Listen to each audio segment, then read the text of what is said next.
Friends, నమస్తే అండి. Welcome back to my channel. ఈరోజు మన రెసిపీ కోనసీమ స్టైల్లోని వేడివేడి అన్నంలోని ఎంతో రుచిగా ఉండేటువంటి ఎర్రకారం కొబ్బరి చట్నీ ఎలా తయారు చేసుకోవాలో ఈ వీడియోలో మీతో షేర్ చేసుకోబోతున్నానండి.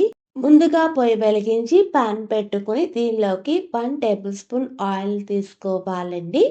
తర్వాత దీనిలోకి 2 టీ స్పూన్ శనగపప్పు, 2 టీ స్పూన్ మినప్పప్పు, 1 టీ స్పూన్ జీలకర్ర, 2 టీ స్పూన్ ధనియాలు, పక్కా ఒలుచుకున్నటువంటి 5 వెల్లుల్లి రెబ్బలు, మీకు రుచికి అనుగుణంగా ఎండుమిరపకాయలు. ఈ చట్నీలో కొంచెం ఎండుమిరపకాయలు అన్నవి ఎక్కువే పడతాయండి. నేనైతే ఇక్కడ 10 ఎండుమిరపకాయలు తీసుకున్నాను.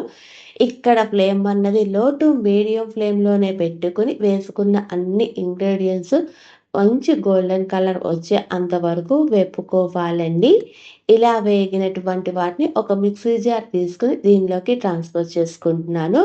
తర్వాత దీనిలోకి పెద్ద నిమ్మకాయ సైజంత చింతపండుని తీసుకొని ఒక్క 15 నిమిషాలు నానబెట్టుకున్నానమాట. దాన్ని కూడా వేసుకొని తర్వాత దీనిలోకి 1 టీ స్పూన్ బెల్లము, రుచికి అనుగుణంగా ఉప్పును కూడా వేసుకొని ఫైన్ పేస్ట్గా చేసుకోవాలండి. పలుకన్నది అసలు ఎక్కడ ఉండకూడదనమాట.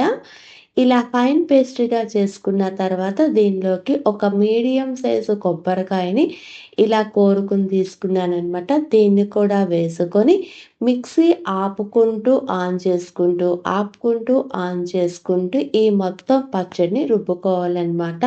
ఇక్కడ పచ్చడి అన్నది మరీ మెత్తగా ఉండకూడదండి. కొంచెం బరకగానే ఉండాలన్నమాట. కొబ్బరి అన్నది ఇలా ఉంటేనే ఈ పచ్చడి టేస్ట్ అన్నది చాలా బాగుంటుంది. ఇలా రుబ్బుకున్నటువంటి పచ్చడిని ఒక బౌల్లోకి తీసుకొని దీనిలోకి తాలింపు పెట్టుకుందాము. తర్వాత పొయ్యి వెలిగించి పాన్ పెట్టుకుని దీనిలోకి 1 టీ స్పూన్ ఆయిల్ వేసుకోవాలండి. ఆయిల్ అన్నది లైట్గా వేడెక్కిన తర్వాత 1 టీ స్పూన్ ఆవాలు, హాఫ్ టీ స్పూన్ జీలకర్ర, 2 రెమ్మల కరివేపాకు, సగానికి తుంచుకున్నటువంటి 2 ఎండుమిరపకాయలను వేసుకొని ఈ తాలింపు అన్నది చక్కగా వేపుకోవాలండి. ఇలా వేగినటువంటి తాలింపును ఈ కొబ్బరి చట్నీలోకి వేసుకోవటమే అన్నమాట.